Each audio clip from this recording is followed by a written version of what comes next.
Hey everybody, it's Transformation Tuesday again. Yay! So we're going to be talking to Natosha Catlett. She's going to be using Kristen Kaiser's Facebook account. And let me invite her real quick. I just want to say if you enjoy these, please, please, please like and share.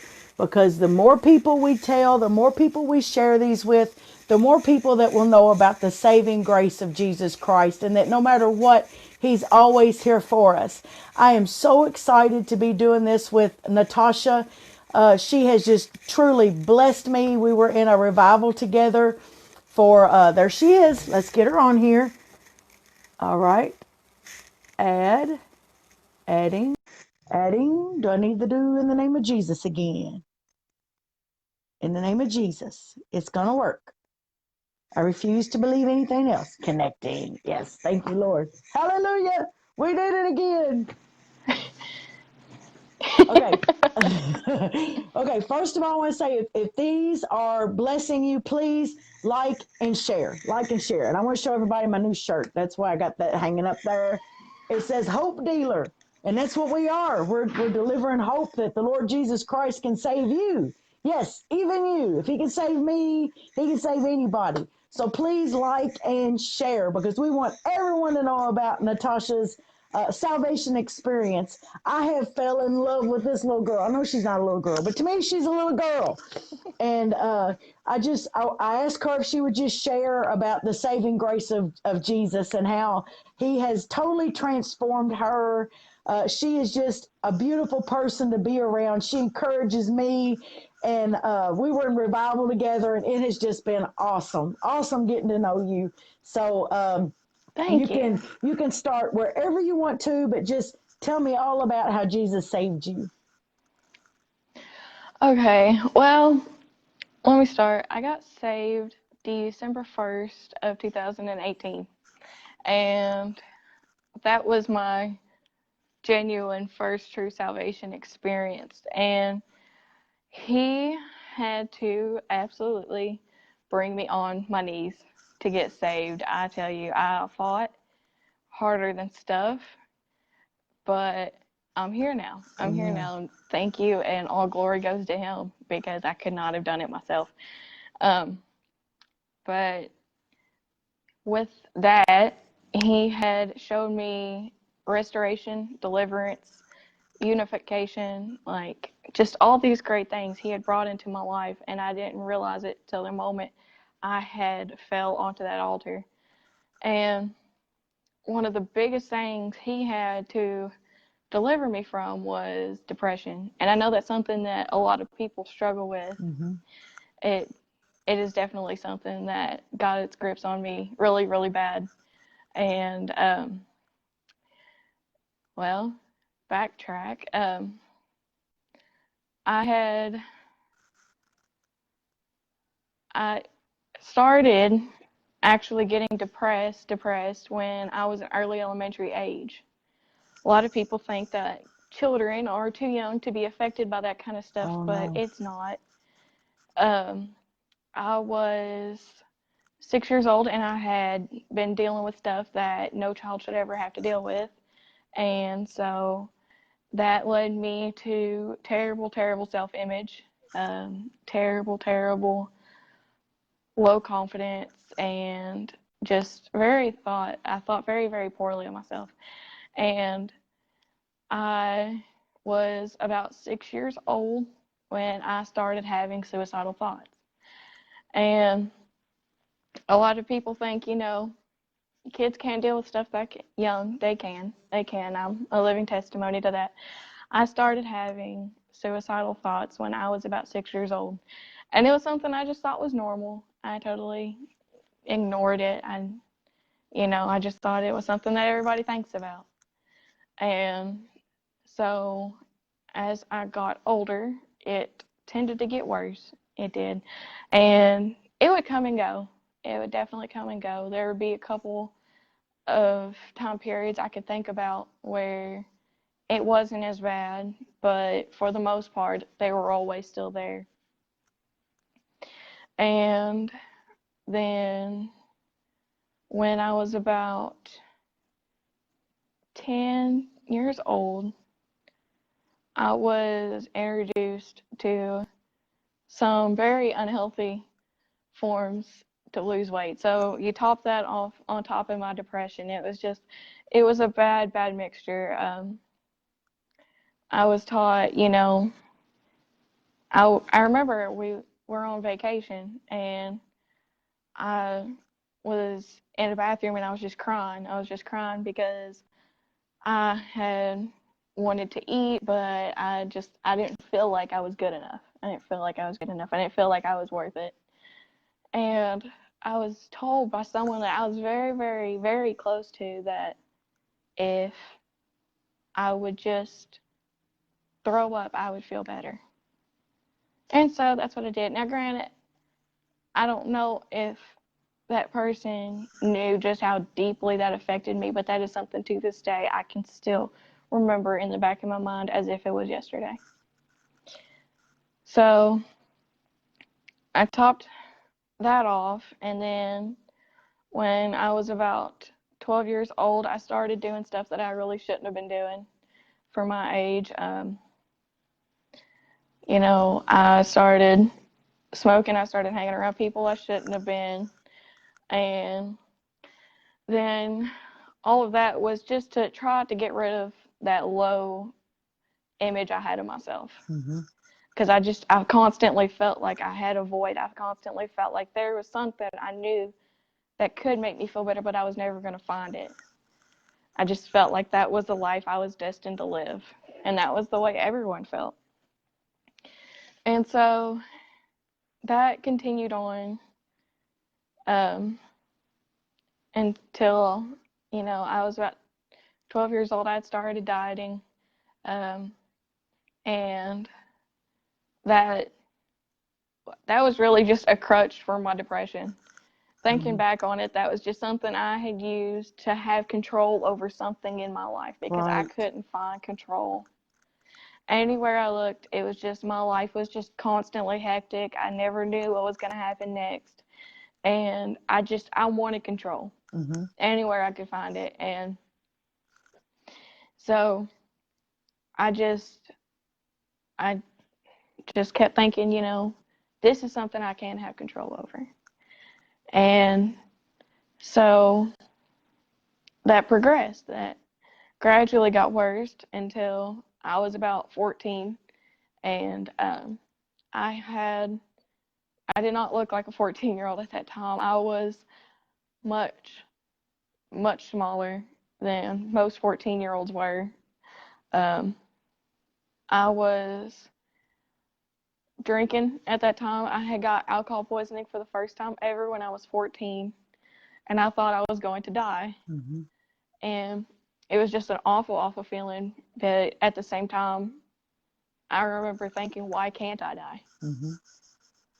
What is there that is stopping me from dying? I don't want to be here anymore. I don't want to live my life anymore. I get that this is the way some people feel, but I'm just not strong enough. And so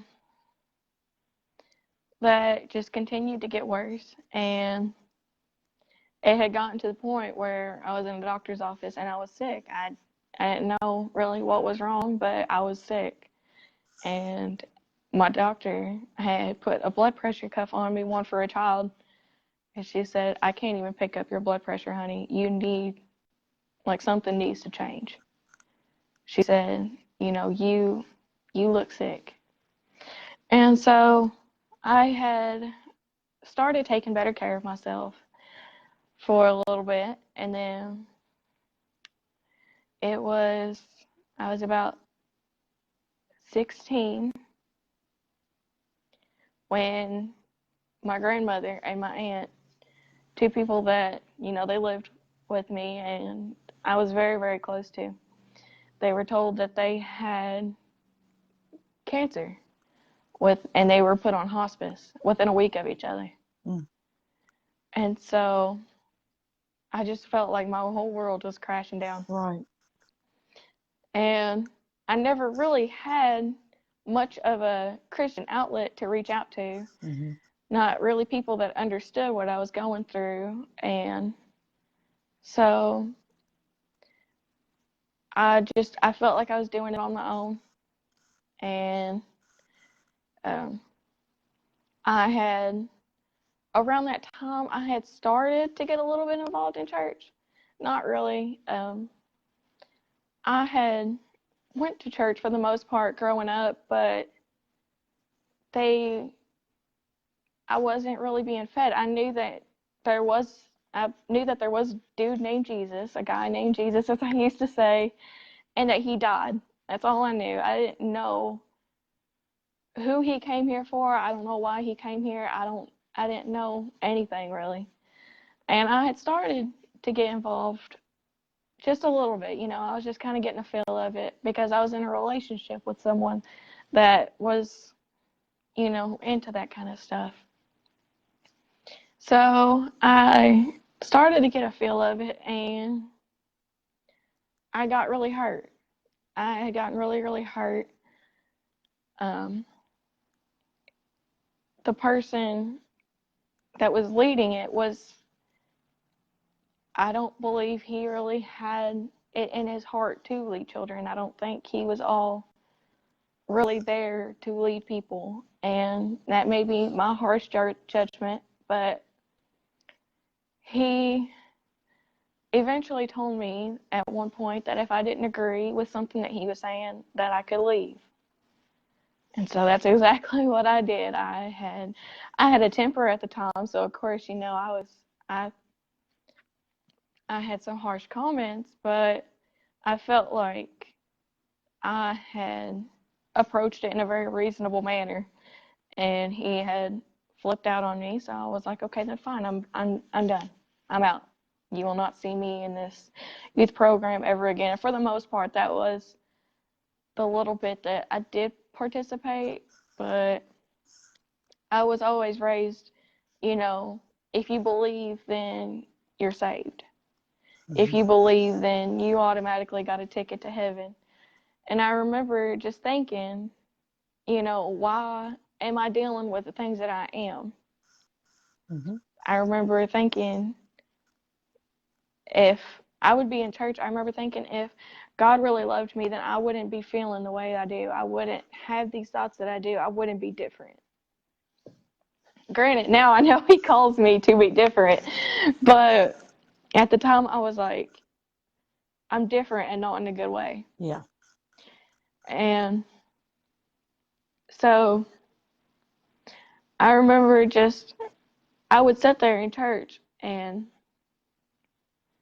I would just be battling in my head. I'd be like, I don't know if I believe in this stuff.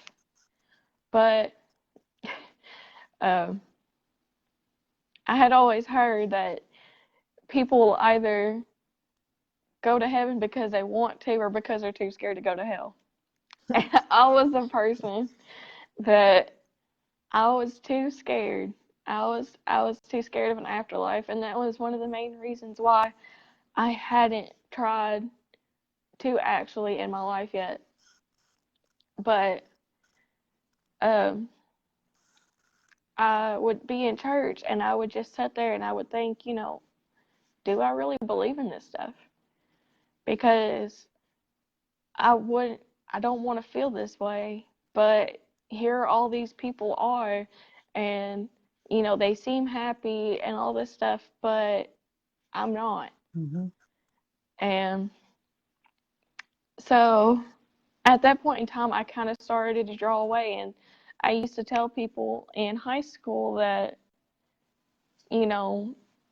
I believed, but not really. That's what I used to always say is I kind of believe, but I really don't know. Mm-hmm. And if anything, I was one of those people in high school that I would make fun of people that tried to live that life. Yep, that was me. I did too. I did. I thinking back on it, I'm really embarrassed about it because I'm that person. I'm that person now. But I remember I would make fun of them because I was in high school. I was drinking. I was smoking. I was in relationships with people I shouldn't have been in relationships with. I was doing drugs. And I had got caught up in the whole drug stuff when I was young. I was very young when I started using that stuff. I was about 14 the first time I had ever bought pills, and I was 14 the first time I had ever used them. And I was also 14 when I had sold them to someone else because in school they were doing a drug sweep, and I was like, I'm not getting caught with this. Here you go. So I was very, very young when I started doing that kind of stuff. And all of that was just to fill a void. Mm-hmm. You know, I felt empty. I felt numb. And I had just, I wanted to feel something, anything at that point, because after you deal with suicidal thoughts for so long, you stop feeling. Yes, you You know, do. Numb. you feel like, yeah, you feel numb. There you go. That's the word. I felt like I had a pulse, but I was not living. Right. And it it started to really hurt me after a while because I wanted to feel something. Yes. And Anything. I was looking, yes, anything. And I was looking for outlets anywhere I could find it. I was, drugs, alcohol, terrible relationships for me, doing things I should not have been doing. And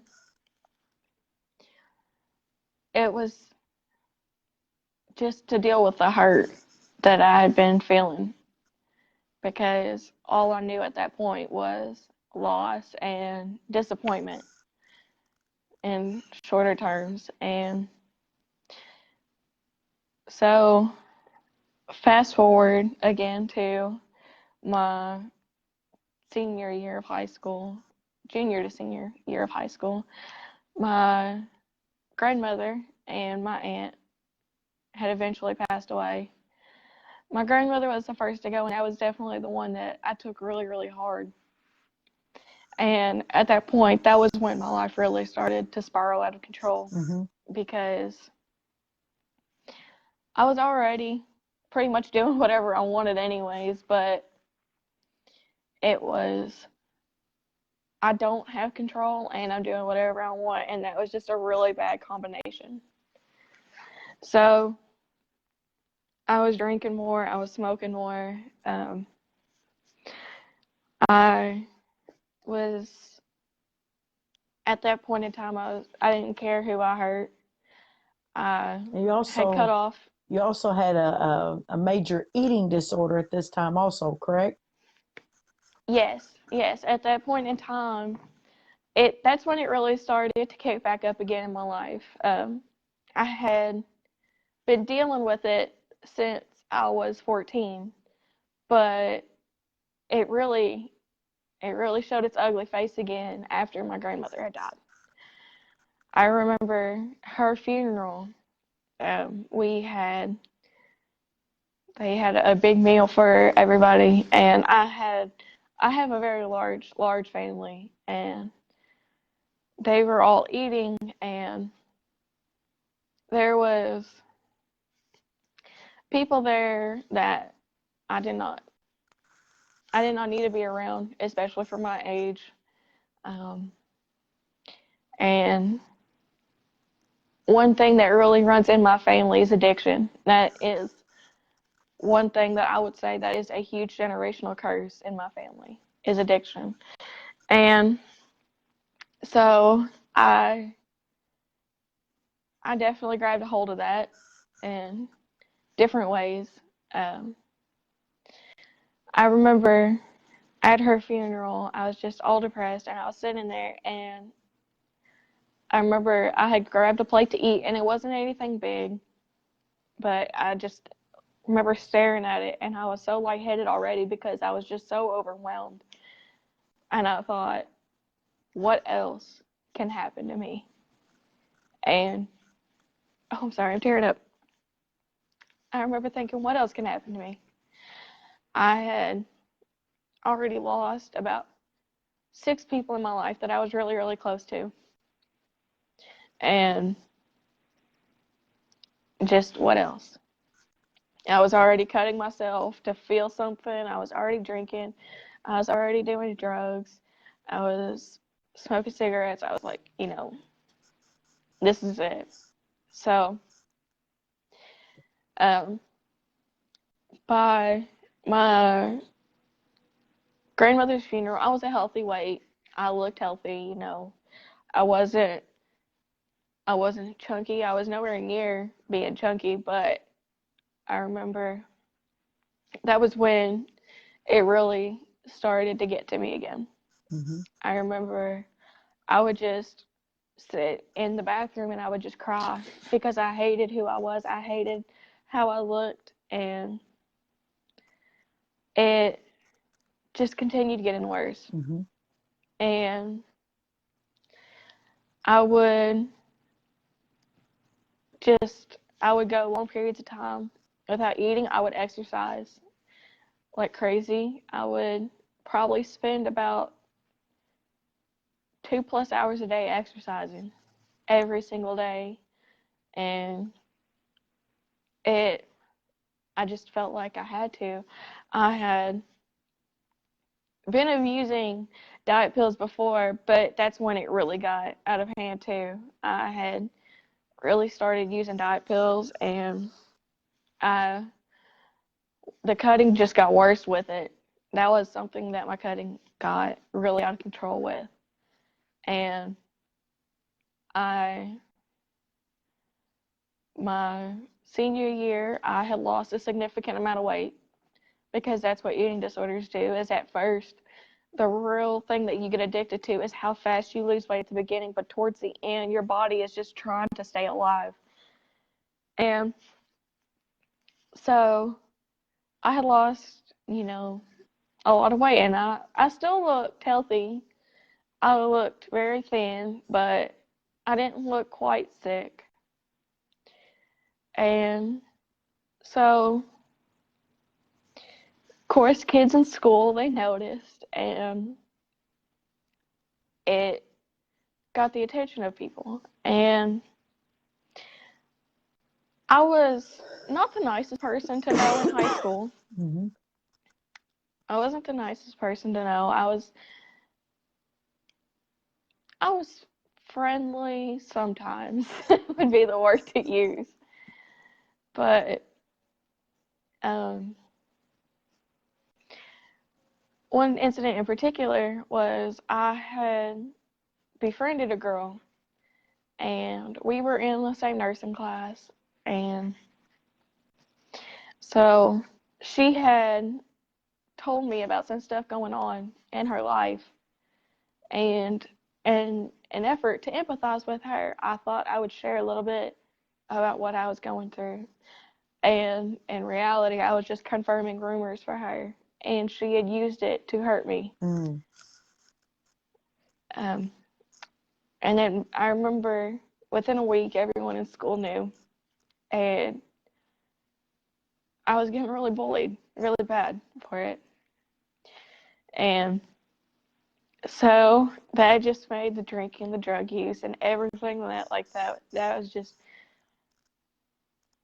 that was so much worse than I had thought it would ever be, because I was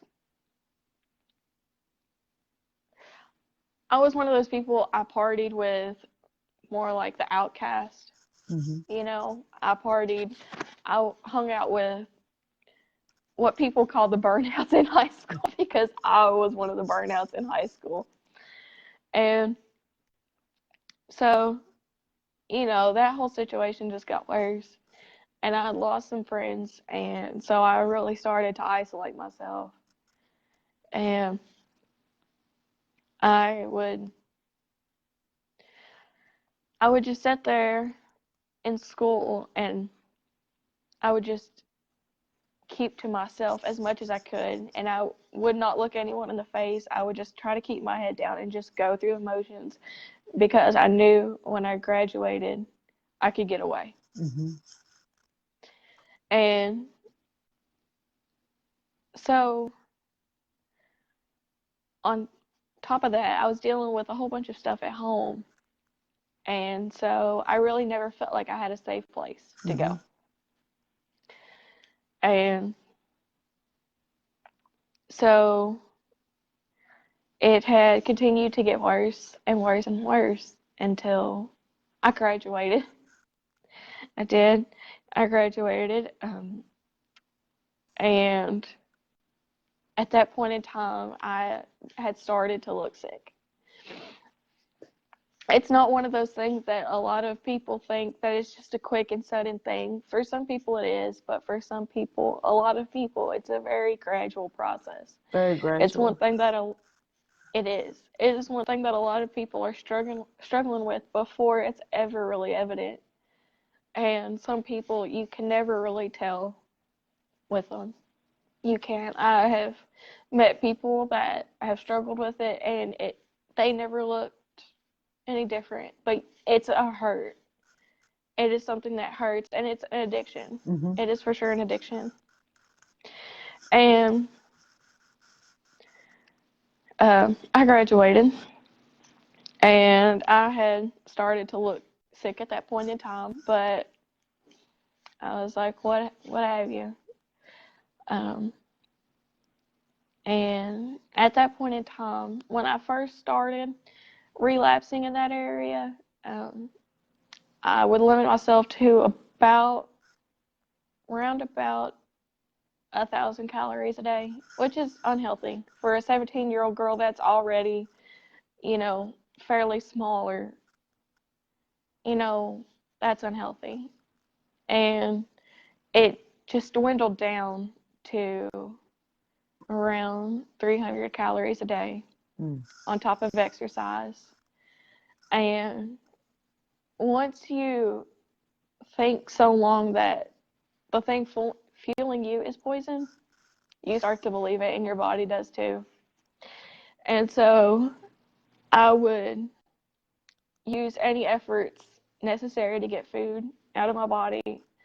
I would throw it up. I would take water pills. I would do whatever I could to get it out on top of exercising. And so it started really to affect me, and it started to really affect my body too. My hair started falling out. I started to grow like thick peach fuzz everywhere because my body was just trying to stay warm. Climbing upstairs got hard. And I remember I was getting down to my lowest point, and I would just look in the mirror and I would cry because I knew that I was not healthy, but I would have rather wasted away than to live up to the potential that God seen in me. And so I had started a blog to connect with people that were struggling with the same thing that I was, but thinking back on it, it was not the healthiest decision to surround myself with more of that toxicity. And so I would constantly, in my blog, I would constantly isolate myself because I felt like this was my life. And it had gotten to the point where I had become so small that I could literally wear 2 pairs of pants into what I started my senior class in. Like I would wear 2 pairs of clothes to hide just how little I was becoming. I would wear about 3 or 4 shirts. I would try to keep my hair up in ponytails just so people couldn't see just how thin it was becoming. And I had become ashamed of it, but at the same time, I still felt like I wasn't good enough. I still felt like I wasn't good enough, and I just I wanted my outside to match how I felt on the inside, Mm-hmm. which was hurt, very, very hurt. I had, been hurt by the people that I was supposed to be closest to in this life. I was let down a lot, more often than not. Mm-hmm. And so at one point in time, I thought, this is going to kill me, but what does it matter? And I was always one of those people. I had always felt very disposable. I felt like I was just a very easy person to say goodbye to, and That's part I of was already used to those suicidal thoughts that, it nobody's is. going to really miss me. Nobody's really going to care. Within just a little bit of time, everybody will go about their normal business. And that's so not It true. is. But that's what our mind tells us. It is. It is. I felt like, it would be a burden lifted off people's shoulders if I was Yes. gone. Yeah. That's what our mind says. And yes, that's what my mind was telling me, is that I would be a burden lifted off people's shoulders if I was gone. And it had gotten to a point where someone who I grew up with was like, hey, stop by my house, just come over. And I was like, okay, what is this about? And she said, I know what people are saying about you, and I see you. So I know it's true, but I just want to let you know that it does not have to be like this. And God was the furthest thing from my mind at that point in time. I felt like I was being lied to, is what it was. I was being lied to by the devil from the entire time that I was little, that my life didn't amount up to anything, and that my life wasn't as good as other people's. And so that I would be better off if I was just gone. And so my eating disorder was a way to do it. And she said, you don't have to do this. And I said, don't you realize I am too far gone? Hmm. And, you know, it it was a lie. It was a bold-faced lie from the Yes. devil. But I remember I would just lay in my bed all the time because that's the only place I could feel like I wasn't bothering people. And that was another lie, is that I bothered people too. And so I like to stay in my bed a lot. Um, After a while, I quit socializing as much. I still drank and I got high, but I would stay in my room for the most part. When I wasn't doing that stuff, I was always in my room. I never got out and socialized. And I remember my hair would just fall out in huge chunks, and my body was really starting to feel what I was going through. And I remember just getting out of bed, and I would just see bruises on my body from where Right. my bones would just press up against, and I did not have anything I didn't have anything. I did not have any body fat on me, but I still felt like my value was worth a simple number that was on a scale at that point in time. And um, I remember I went out to California, and that was really fun. I had a blast. I I love traveling. That is something I've always loved doing. Is I always love to travel. I love seeing new things, and So I traveled out to California, and I remember I would eat and then instantly go to the bathroom. And my aunt was like, you know,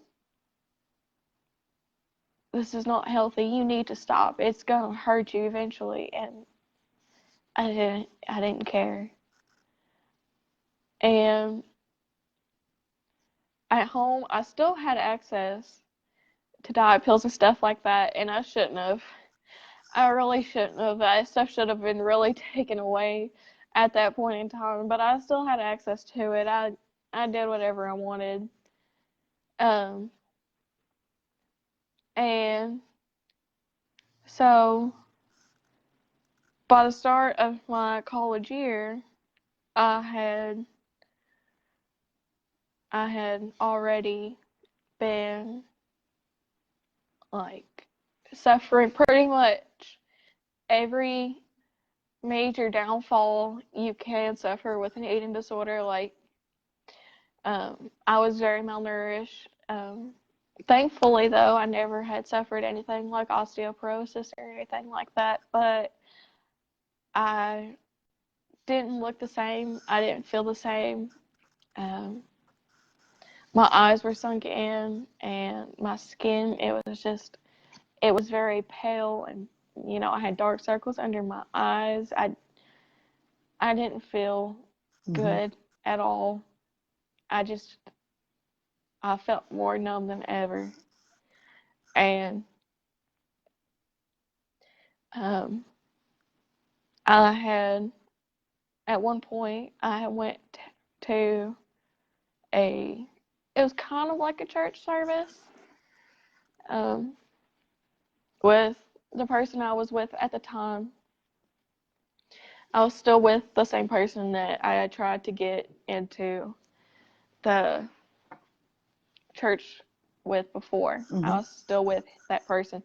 And so I had went to kind of like another church service. I don't know exactly how you would describe it, but I had already knew the person that was hosting it before, but I'm not a very trusting person. So I had confided to her a little bit of what I was going through, and that person pretty much told me that I was going to go to hell Hmm. for what I was going through. And thinking back on it, I don't know really what their attempt was, but I feel like it was genuine. I feel like they were only out to help me. To I shock just you. don't know. Maybe to shock you. Yes, Yeah.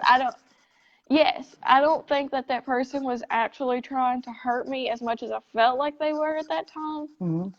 But um so I had stopped participating. I went for that one little bit, I went to that one event, and I was like, nope, nope, it's not for me. It's not. And that was another lie, is that church wasn't for me. And so started college, and I remember my first roommate was like, you know, she she would try to make light out of a dark situation, and at that point in time I couldn't really hide what I was going through. um, we had went to high school together, and so she used to always say, at least I'm saving money on groceries. And I was like, I appreciate the dark sense of humor right now, but uh, I so I started college, and we were we were definitely drinking and doing drugs together, because that was something that followed me. I was that person, Right. Right. I was that person that's like, oh, hey, let's go out and drink, Yes. Mm-hmm. hey, let's, crack open a couple of bottles here, you know. Um, I never wanted to go out and socialize unless it was for the purpose of drinking or getting high. Mm-hmm. And so I was in my dorm room and I was by myself, and I was I did not look like a college freshman. I didn't. I had about the body size of a 12-year-old. Um, I was in kids' pants at that time. Um, and I remember standing in front of a mirror and I broke down crying, and I was like, when is it going to be enough? Like, when am I going to stop feeling like this? Mm-hmm. And um, at that point in time, I was so unhealthy. You could literally see, where my hip bones connected to, my thighs. Like, I was that unhealthy. Like, uh, the only thing that would keep my pants on is that my hip bones would protrude. And that was the only thing that would keep my clothes on. And even then, I would have to wear multiple layers of clothes. And um, so at that point in time, God was still nowhere near my mind. I had tried to give him 2 shots at that point in time, but the devil had just lied to me and made me feel like that I had no place. Right. I had no place there, and I had no place in this world. Mm-hmm. And so October of 2015, I had got into a car wreck. Mm. The police officer said I nearly died in that car wreck. Thankfully, I was not hurt. But if my car did not catch the guardrail, I would have flipped and I would not have made it, is what the police officer said. And all that was from me being so malnourished at that point in time. I passed out while I was driving. I was driving to go get drunk. So I passed out, and I don't remember really what happened. Mm-hmm. I don't. I remember there was this little lady behind me, and she was on the phone with the police, and I called my family, and I was like, hey, this is where I'm at. And my sister and my brother-in-law showed up, and I remember calling my parents, and they were very hateful about it. Um, I didn't, I don't, yeah. It was just not a good situation there. Mm-hmm. Um, so I called my sister and I called my brother-in-law. They came and they got me. And my car, thankfully, was okay. She could take a punch, but she was all banged up for sure. And a couple of days later, well, about 2 weeks roundabout, I can't remember exactly. I went to the doctor, and I was so unhealthy that my organs were starting to give up on me. Mm-hmm. And that was very, very, it was kind of scary to be an 18-year-old girl and hear that your organs are already starting to, throw in the towel on you. So, um,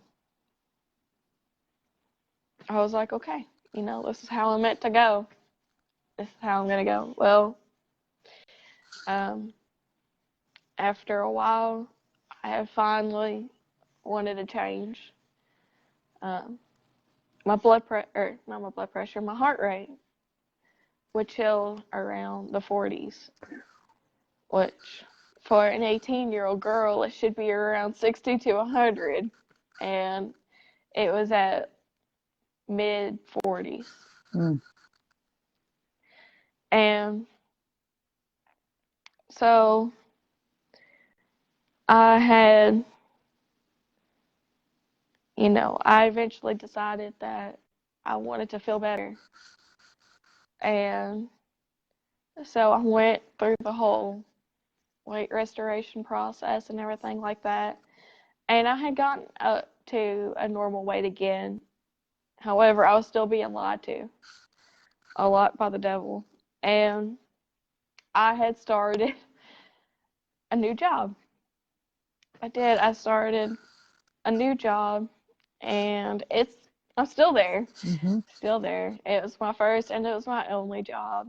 And I had met Cindy, who is now my youth pastor, and I had met Kristen, who, like, those two are my family, for sure. And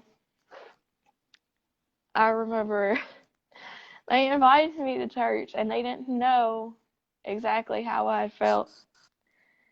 And so they invited me, and I didn't really want to go. I'm just going to be honest, I did not want to go.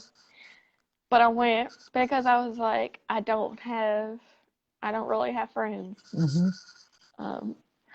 So this is an opportunity to make friends. And it was Bridge of Hope's second Thursday night service. I had came. And I had sat in what some people call Sinner's Row. It was at the very, very back of the church. I had sat there with my head down. Didn't bring a Bible with me. I didn't even own one. And yeah, so I had sat there with, the person I was with at the time, my boyfriend, and a close friend. And after a while, my boyfriend stopped coming with me. He didn't want to keep coming because I feel like he caught conviction. Mm-hmm. However, I can't speak for him. I can't speak for him. If he's watching this, feel free to comment why he quit coming with me. I don't know. But he quit coming. I remember I would leave and I'd go get drunk. I would go get high. I didn't. I really enjoyed the people. Mm-hmm. I really enjoyed the atmosphere. And I didn't know at the time that was God's presence. And so they invited me to a women's conference that Julie Laporta was doing. I think this story has probably been one of the most told stories of my testimony. Mm-hmm. I went to Julie Laporta, and it was my first time around actual church people, around actual genuine Pentecost at its finest. And what better way to break me into it than a wild ladies conference?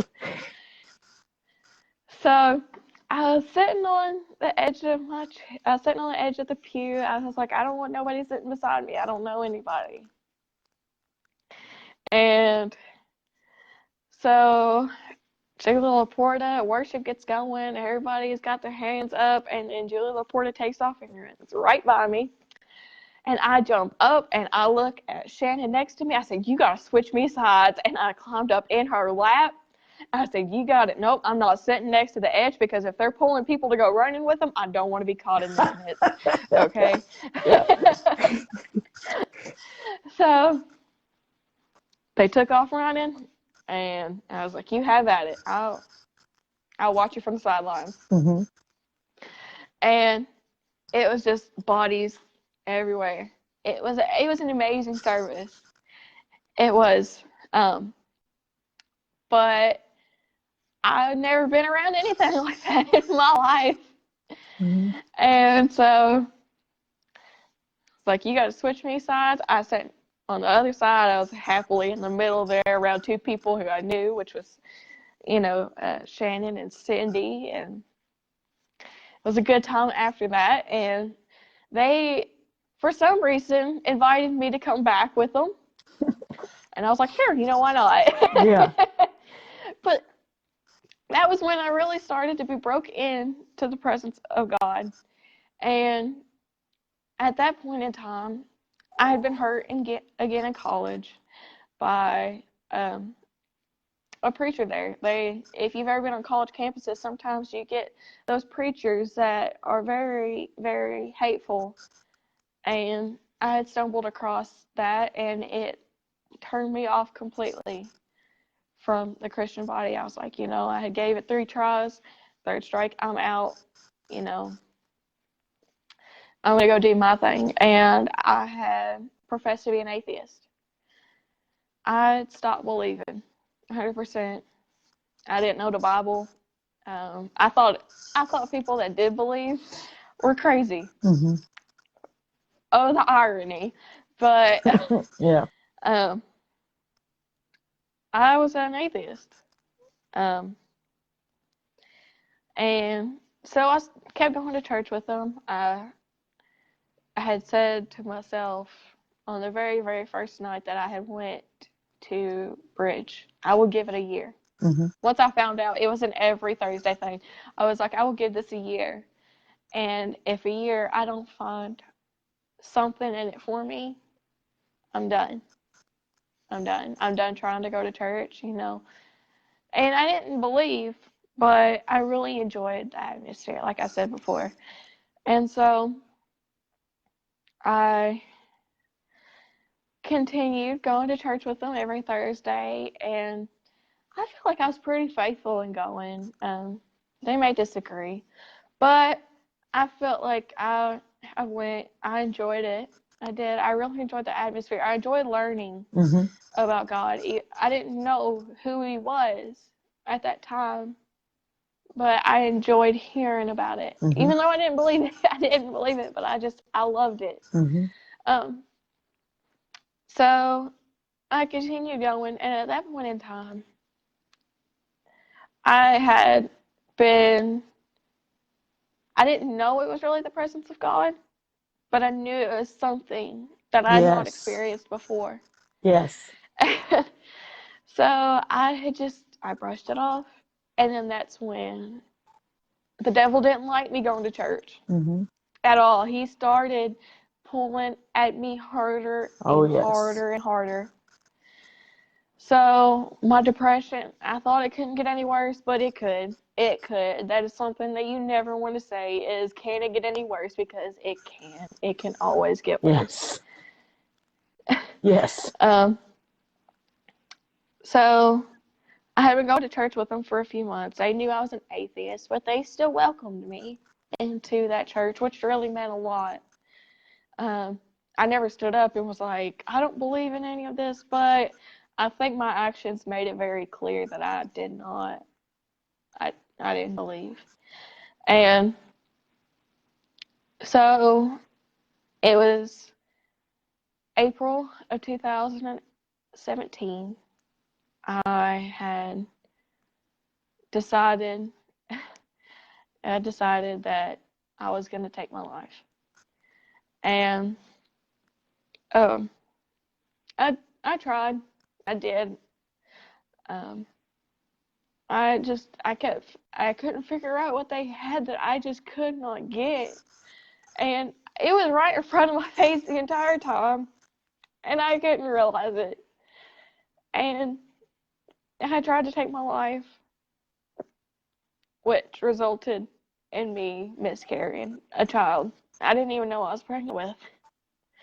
So it was kind of like rubbing salt in an already open wound. And so after that, I had dealt with the guilt and embarrassment that comes from that, because one way that the devil will lie to anyone that has ever struggled with that is, if you've attempted suicide, the devil will immediately come back with, you can't even do that right. Mm-hmm. You will have what is called survivor's guilt, and it is so real. It is so, so real. And I was dealing with that, and the relationship that I was in was just getting worse. It was never great, but it was getting worse. And so uh, was dealing with that, and I had continued going to church for a little bit, and then I was out on my own. I was with Kristen, and I was living with her, and I just constantly being around the presence of God. She was reading my mail like it was a federal offense. Right. Okay. Yeah. Just left and right. Her and Cindy, they don't realize just how much they had impacted my life, like, all together. Right.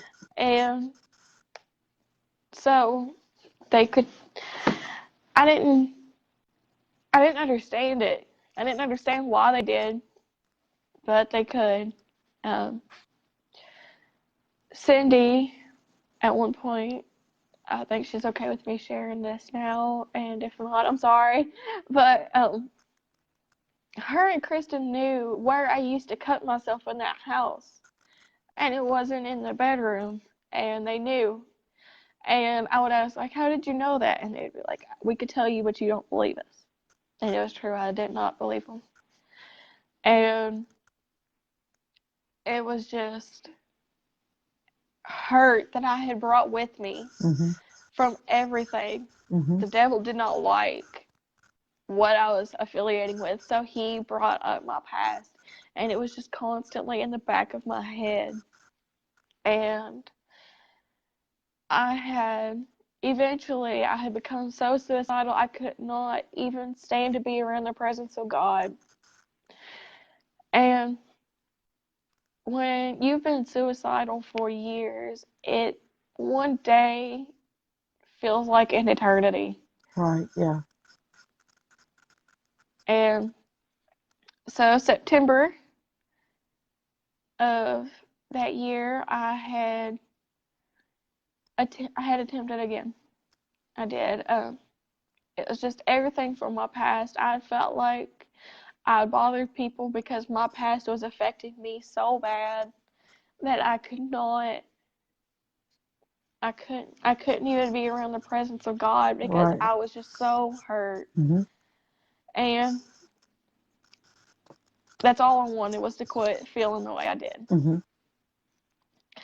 So I had tried again, and Spirit of God was like, I'm not done with you yet.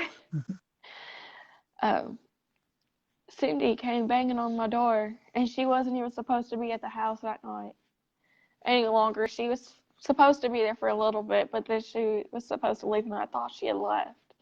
She came banging on my door, and she said, let me in. And I was like, no, not doing that.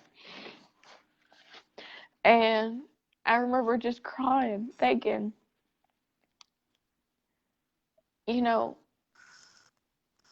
if there is a God, then do something. And so, sure enough, she's banging on my door, and she gets her way in my room. She does. And she notified Kristen what had happened, because Kristen was out of town. And so they were at the time praying for me, and I did not even know. I didn't have a clue.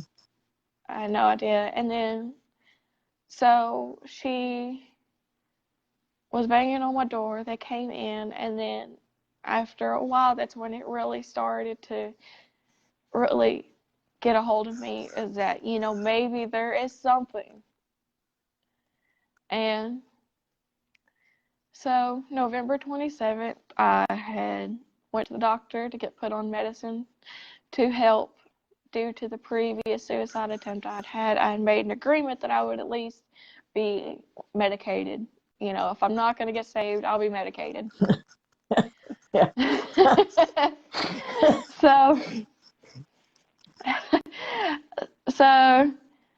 I got medicated, and my doctor was like, you really need to only take your medication. You don't need to mix it with anything else because that's just going to make things worse. Mm-hmm.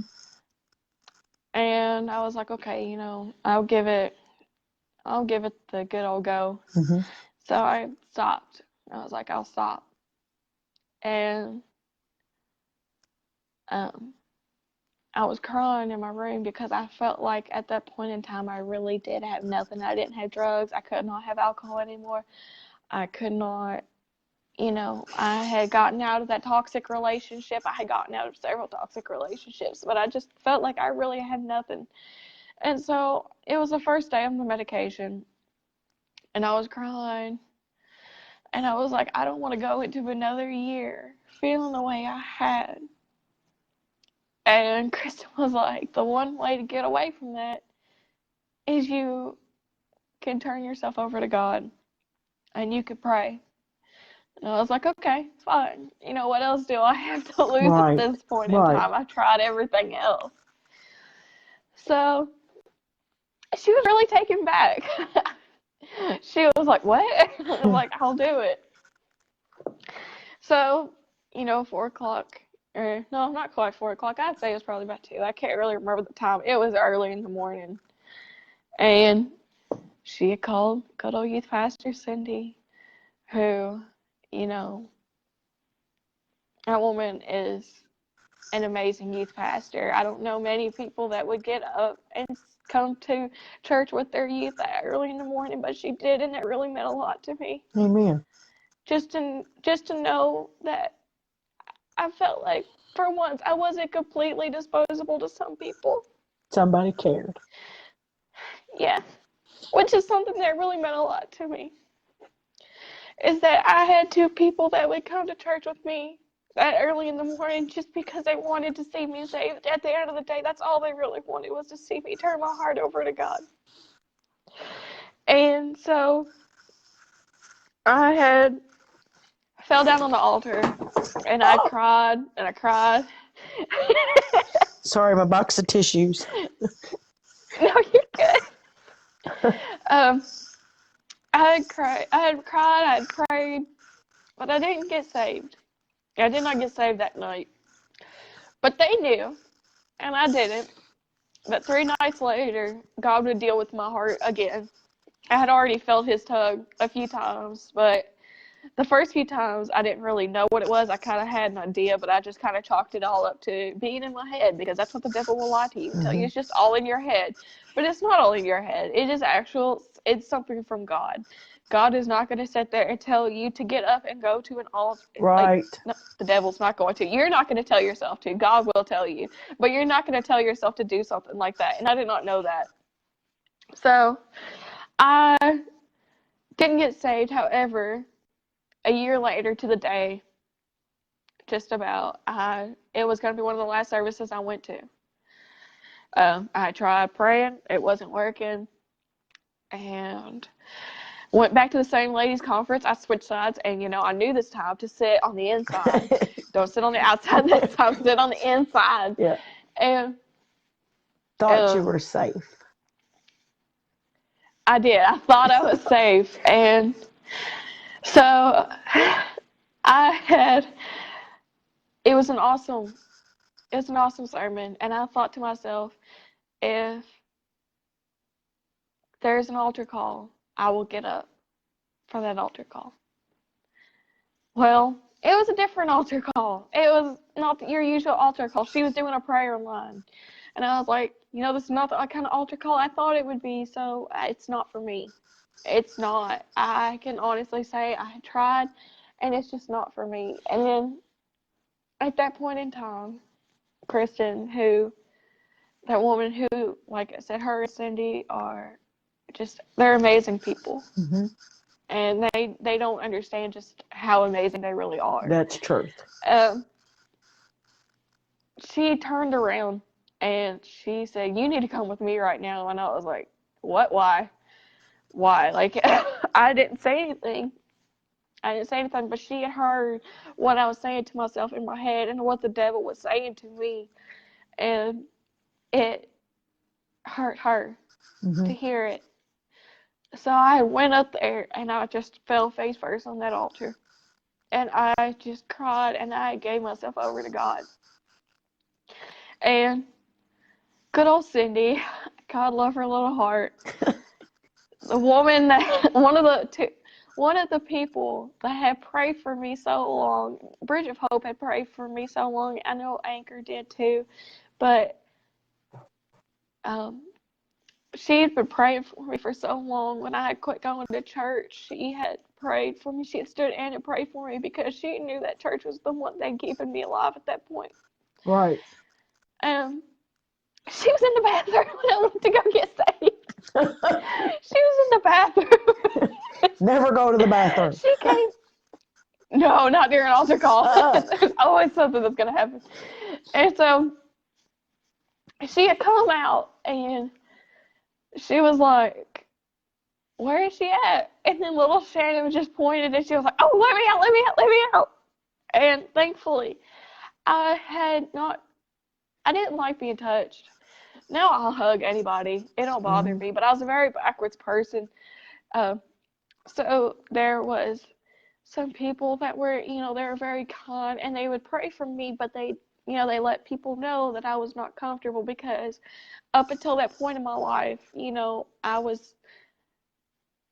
I had been around so many horrible relationships I've been in horrible relationships with people that I should have been close to, that I should have been really close with, but it had really affected me to the point where I felt like I wasn't safe being touched by anybody.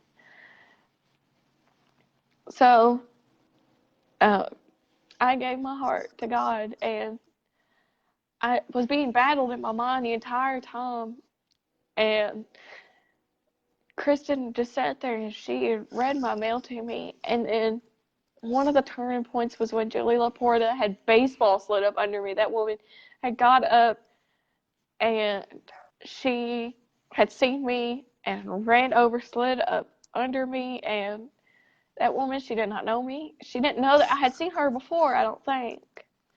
But she said, "Whatever you're going through, you'll find peace." And at that moment, I just felt everything just come off my shoulders. And it was a life-changing experience. That was the first time that God had really just grabbed a hold of my heart. And he had shown me that he was my strength. That I was definitely not strong enough to do it on my own. Right. At all. And it was also one of those things where a lot of people don't realize that they're being watched. True. But I was watching every one of those people that I was in church with, and I had just seen how happy they were from stuff that was not of the world. And it really just touched my heart. Right. Because I wanted that. Yes. I wanted that for myself. And so, a lot of people don't realize they're being watched, but I'm a living testimony that you are being watched. Amen. You are being watched. And it really touched my heart to see all those people in the Christian body that really did care about me. And I used to not even like Christians. They were not my people to be around. Yeah. But we grew on you, didn't we? You guys did, for sure. Like, it really, just to be around genuine Christians. There's a difference between being, a believer and being a Christian. And one of the huge things is that you can believe, but you cannot have that Christian walk. And that is one thing that I had struggled really hard with after I got saved is I wanted to continue, I wanted to do the things that kids were my age. Um, I was just, I had just turned 20, so I was like, I want to do stuff that other 20-year-olds are doing. Mm-hmm.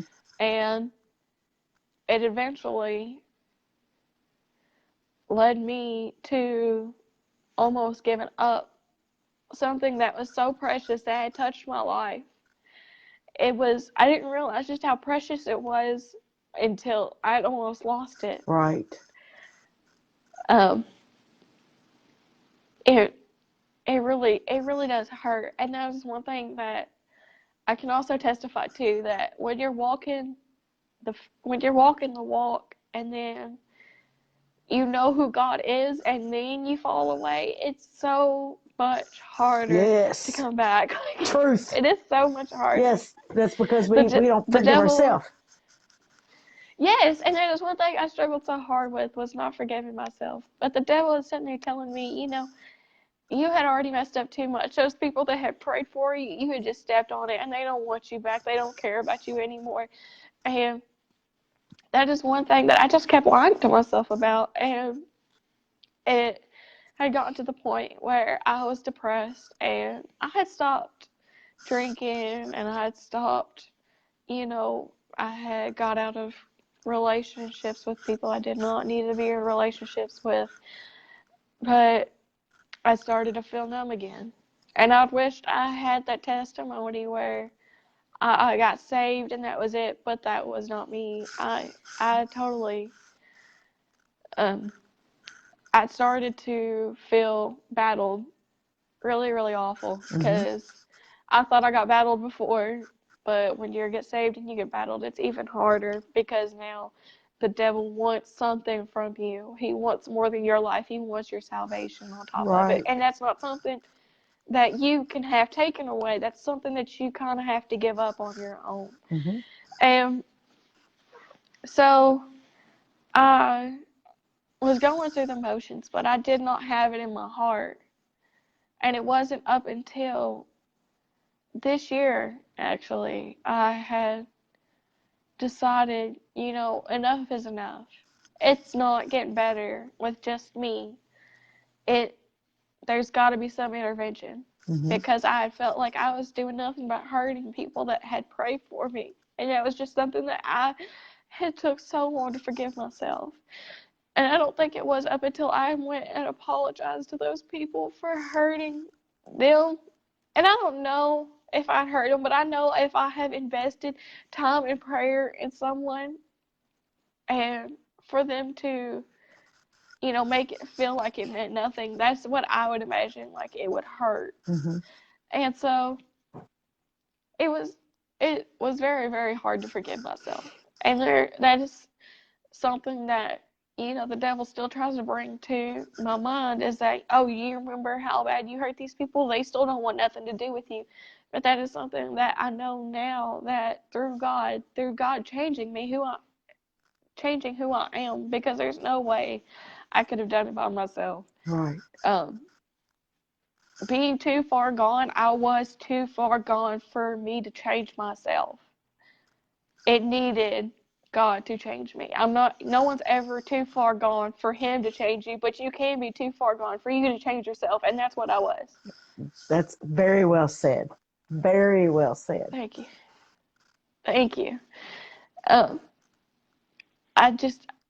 I kept bringing all that. I just had all that stuff in the back of my mind, because that is one thing that I had struggled with, is my past. And it had gone to the point where I was like, I don't have relationships with the people that I should be closest to in this life. I don't have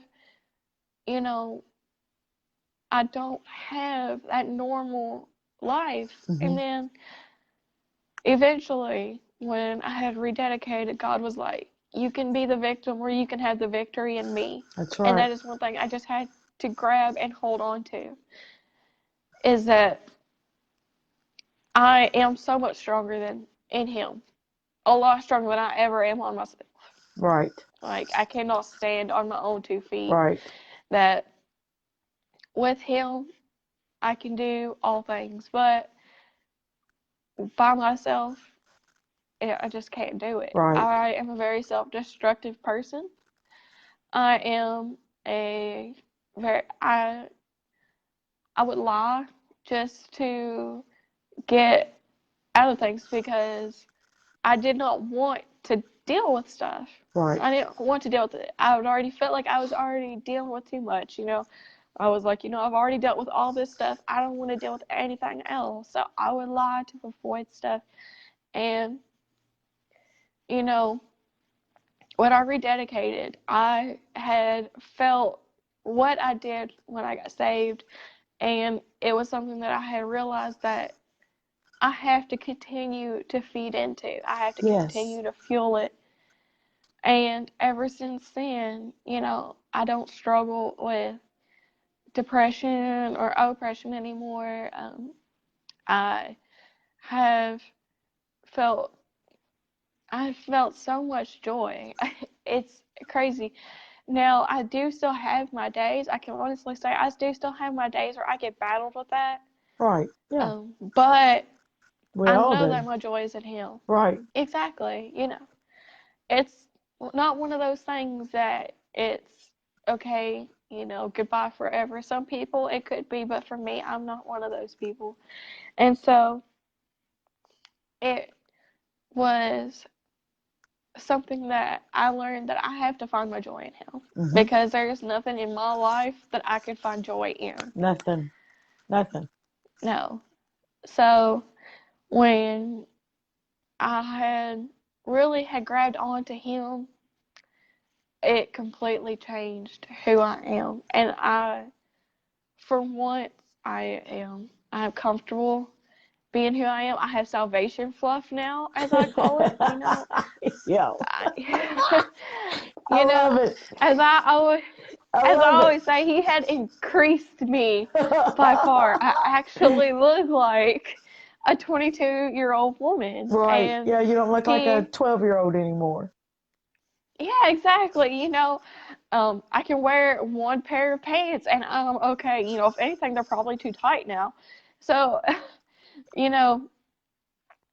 when I had rededicated, He really He done that complete 180, and I felt like was too far gone, and I felt like I had to work my way back into His good graces. But it was one of those things that the moment I had laid down all that stuff and I was like, I'm done playing these games. I really can't keep doing this. He was like, all right, dust yourself off and let's get back to where we were. Right. Just shake it off.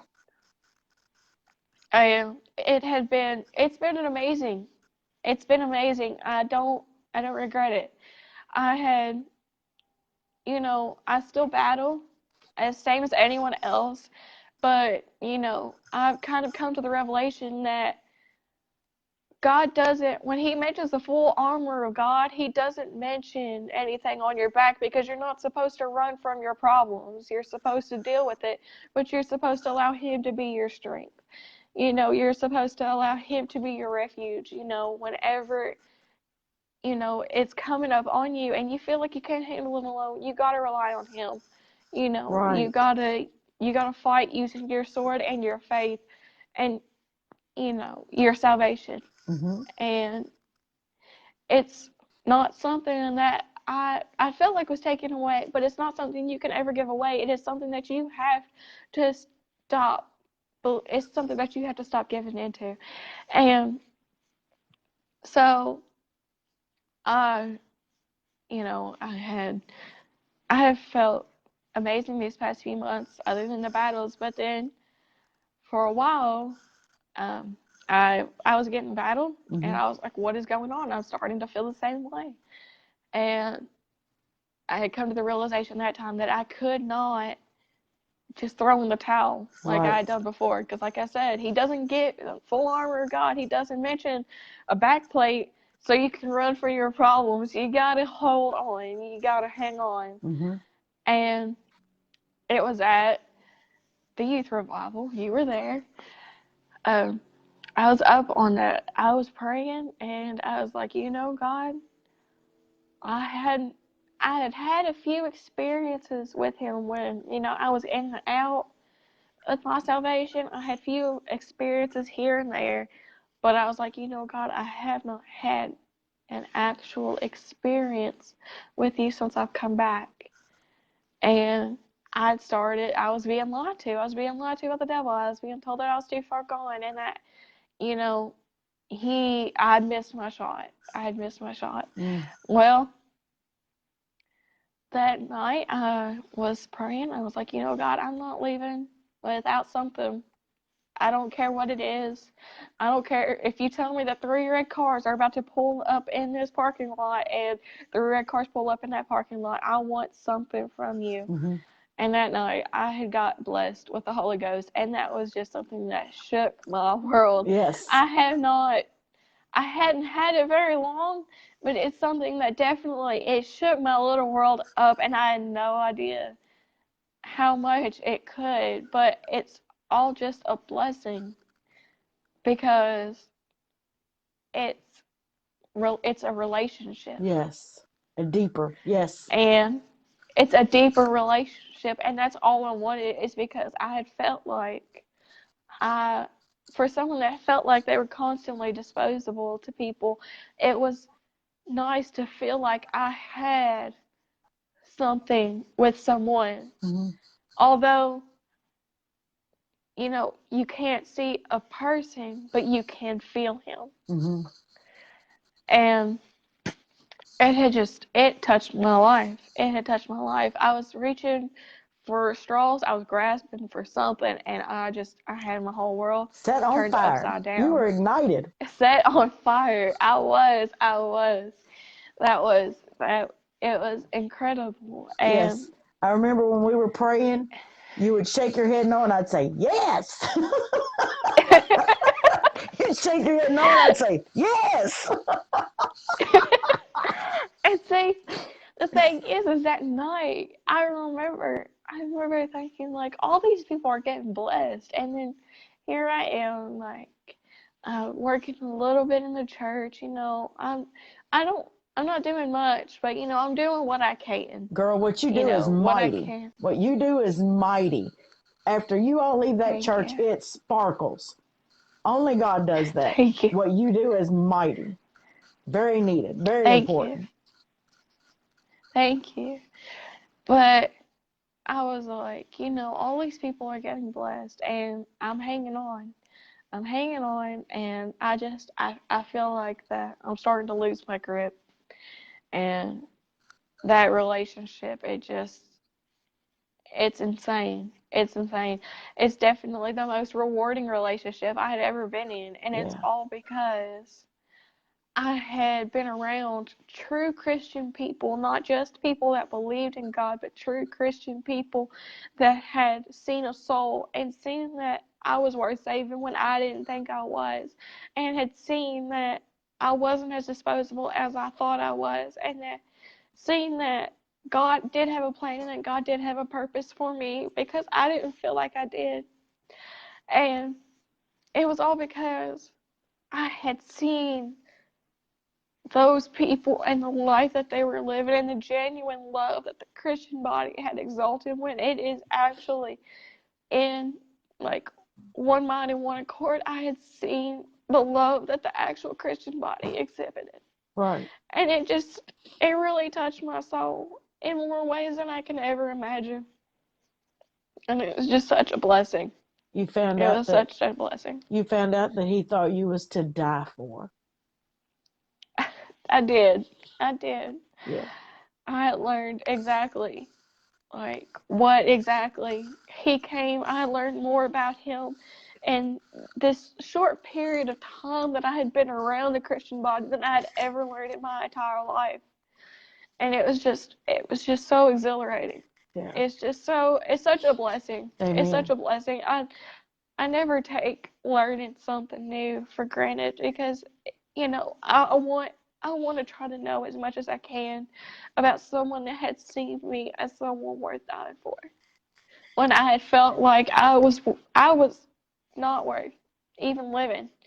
I felt like I wasn't good enough. And, some days the devil still likes to try to throw that up in my mind, but it's one thing I have to constantly remind myself that, there, that God did see me worth dying for. Yes.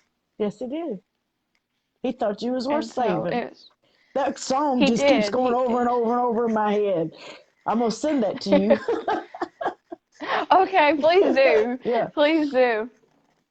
But, yeah, Do you even a know which song I'm self-proclaimed talking about? atheist. I don't. I don't. It's No, I do. He thought I was worth saving. Yes, that one. Yes. I know that song. I knew Yep. you did. It clicked as soon as it ran through my head. I'm like, Yeah. Yep, I know. But here I was, a self-proclaimed atheist, and I mean, I was pretty adamant about it. Kind of hateful, even. You know. Yeah, not kind of. I was hateful. Yeah. I was hateful, and I didn't mean to be, but it was a spirit on me, and I didn't know it. I had grown so accustomed to it. I was afraid to give up my chains. I was afraid to throw down my bondage and be like, and live without it. And now we all hugging on you. I know. And now I love to be hugged. I love to hug people. I don't think people really know how to take me anymore at work when I'm just like, oh my gosh, are you going through something? I'm like, here, give me a hug. Like, Yeah. For once in my life, God, he had turned me into, he turned me into a normal person, but I'm called to be different. I'm different, but And that's okay.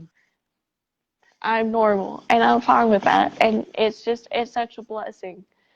It's such a blessing, and I'm just so grateful to have had the people that I did have praying for me in my corner, cheering me on. And always will be. Because if it wasn't, I always will be, yes. Yeah, they'll always be there.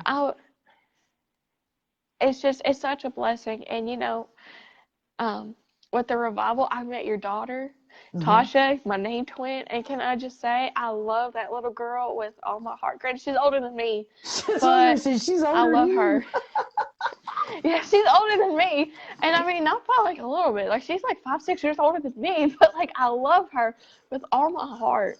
Yeah. And God is just, I felt so alone, and God had just introduced me to people like you, Tasha, Anchor of Hope, Bridge of Hope, Cross Keys, and I had made new friends, and they're actual Christian, true friends, yes, true, genuine Christian friends.